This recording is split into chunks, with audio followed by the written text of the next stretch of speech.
wa yusi bidzalika bu'utsahu wa rusulahu yaqulu basyiru wa la tunaffiru wa yassiru wa la tu'assiru. Ketika beliau mengutus Abu Musa al-Asy'ari, Sayyidina Ali, Mu'adz bin Jabal, sahabat-sahabat diutus keluar, itu dikasih 4 kalam. Basyiru, jangan bikin umat takut. Jadi kajian akhir zaman kita nggak boleh bikin rusuh. Kajian akhirat kita nggak boleh bikin umat putus asa. Harus bikin mereka tambah dekat kepada Allah, tambah semangat. Ini tipis-tipis ya. Yang kedua, wala tunaffiru, jangan buat mereka lari dari agama. Ini prinsip untuk para dai. Yang bikin lari biasanya apa? Yang membebani. Jadi dai-dai killer, ya, sok-sok galak, guru-guru galak itu di sekolah aja, jangan di majelis. Di majelis yang penting orang nyaman. Nah, tadi saya dapat cerita dari Kiai Abdurrahman, Allah yarham, waliullah Gusmi, ya, qaddasallahu sirrahu, ketika mengganti nama majelisnya Zikrul Laila menjadi Zikrul Ghafilin. Yang diundang bukan gambus sama hadroh, pok bukan. Yang diundang apa? Grup band. Akhirnya orang-orang yang lalai itu, yang suka nyanyi ini dan itu, ikut ngaji. Bernamalah kajiannya Zikrul Ghafilin, peringatan bagi orang-orang yang lalai. Kontroversi saat itu, aneh gak Pak? Pengajian yang diundang artis-artis band dari Surabaya. Orang-orang begitu lebih maju dari zamannya. Sekarang kan saya sempat berani ya bawa beberapa orang-orang band itu ya, kita sejajarkan di depan untuk kajian hikam waktu itu.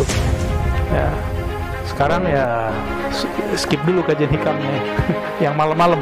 Dulu juga jam 2 ya. Maka malah Zikrul Laila, zikir malam, diganti Zikrul Ghafilin, dimajuin jamnya. Sama, kajian hikam kita sebelumnya jam 12 malam, sekarang ditutup dulu Pak. Dan anehnya kita kajian selama pandemi. Alhamdulillah baiknya orang-orang yang ngurusin negeri ini nggak pernah itu pengajian kita dibubarin. Padahal yang ikut ngaji nggak pakai masker Pak. Dingin-dingin, Masya Allah. Ya ini negeri betul-betul banyak rukhsah di dalamnya. Tinggal syukurnya yang banyak ya. Itu yang kedua. Yang ketiga apa? Yassiru, permudah yang kamu ajarkan, jangan dipersulit. Nah, inilah dibutuhkan kecerdasan rohani dan intelektual bagi seorang guru dan dai, ulama, ngajar umat. Jangan dipersulit. Torikoh itu kan wirid zikir. Zaman dulu belum ada handphone Pak. Belum ada handphone. Saya buat khalwat 10 hari dulu. Mau ditarik handphonenya takut kabur pulang. Ya udahlah, kasih izin buka handphone jam 5 sampai maghrib. Kita buat khalwat dulu, itikaf. Zikir khafi, zikir qalbi. Ini udah dari pandemi sampai sekarang saya belum buat lagi. Nanti kita buat suluk from home. Khalwat, suluk, latihan rohani, tapi dari rumah. Kok dibuat? Kerja aja dari rumah ya. Masa latihan rohani tidak bisa dari rumah ya. Mungkin sudah ada yang ngamalin beberapa ya. Alhamdulillah, itu berkah itu insya Allah. Nah yassiru, jadi harus butuh namanya tajdid. Tajdid itu revisi. Setiap masa itu ada metode yang cocok untuk masa itu. Sama-sama namanya zikir Naqsyabandiyah, tapi metodenya harus berubah. Sama-sama Qadiriyah, sama-sama Syaziliyah, tapi harus ada cara yang beda dengan dulu mas sekarang. Di zaman dulu ada nggak kerjaan berangkat pagi pulang sore ngantor, ada nggak? Nggak ada. Zaman dulu nggak ada. Sekarang ada, maka harus disesuaikan metodenya dengan zaman sekarang. Sama-sama thariqahnya disebut thariqah A, tapi cara pengamalannya sudah dimudahkan, disebut tajdid. Disebut tajdid, dan mujaddid itu akan ada di setiap 100 tahun. Begitu dalam hadis Imam Abu Dawud, ya. Barangkali ini zamannya sudah mulai dekat, zaman tajdid, ya. Wala tu'assiru, jangan persulit. Nah, ngaji, baru ngaji udah ngomong sunnah bid'ah, sulit nggak otak kita? Ya, itu mempersulit. Kajian mengenai diagnosa suatu hukum atau menjelaskan jenis suatu amalan ini sunnah bid'ah, itu otoritas para ulama. Makanya saya katakan tadi di Masjid Puri, ya, Puri Cinere, semua orang berhak ngomong agamanya, tapi yang berbicara mengenai hukum agamanya cuma ulama ahli hukum. Gitu. Silakan komentar apa saja. Tapi kalau sudah masuk ke wilayah-wilayah yang ada otoritasnya, jangan sembarangan komentar. Ya. Sebagaimana kita nggak sembarangan mendiagnosa orang punya penyakit, harus datang ke dokter.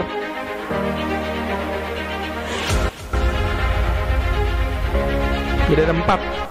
Nah, ini khas ajaran Nabi Muhammad. Apa pertama? Basyiru, beri kabar gembira. Atas dasar inilah para ulama kita sering menyebutkan kisah-kisah untuk membuat semangat. Yang kedua, wala tunaffiru, jangan bikin orang kabur, jangan persulit.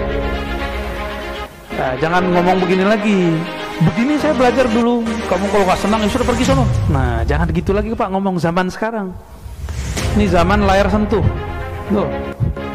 Zaman udah layar sentuh. Zaman dulu pakai apa Pak? Layar tancap. Sudah beda zamannya. Maka kita nggak boleh lagi saklek kayak dulu. Yang penting anak-anak muda mau ngaji. Saya juga masih muda Pak. Oke, masih muda kan? Nah, jenggotnya masih hitam. Alhamdulillah. Wahadhil qa'idah. Nomor 3, yassiru, taisir, dimudahkan. Yang keempat, tidak mempersulit, ya. Disinilah muncul revisi dalam metode. Syariat tidak boleh direvisi, tapi fikih boleh direvisi. Apa bedanya?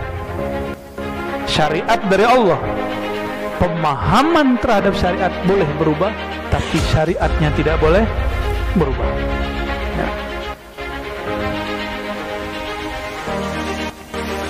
وهذه القاعدة الكبرى في تكاليف هذه العقيدة كلها. Nah, inilah kaidah-kaidah besar dalam, ya, tugas mengajarkan akidah agama ini. Fahiya muyassarah wa la usra fiha. Ini justru mempermudah, bukan mempersulit, ya.